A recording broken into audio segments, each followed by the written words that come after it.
দর্শকরা আসসালামু আলাইকুম। এই যে দেখতে পাচ্ছেন আমি গরুর মাংস রান্না করছি।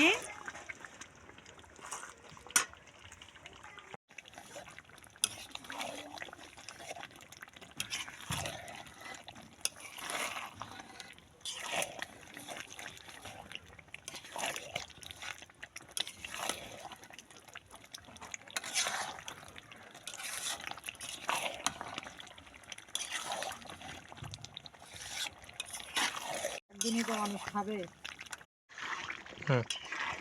দর্শকরা আসসালামু আলাইকুম। এই যে দেখতে পাচ্ছেন আমি মাটির চুলাতে গরুর মাংস রান্না করছি। মাংস এখনো হয়নি, কষাচ্ছি।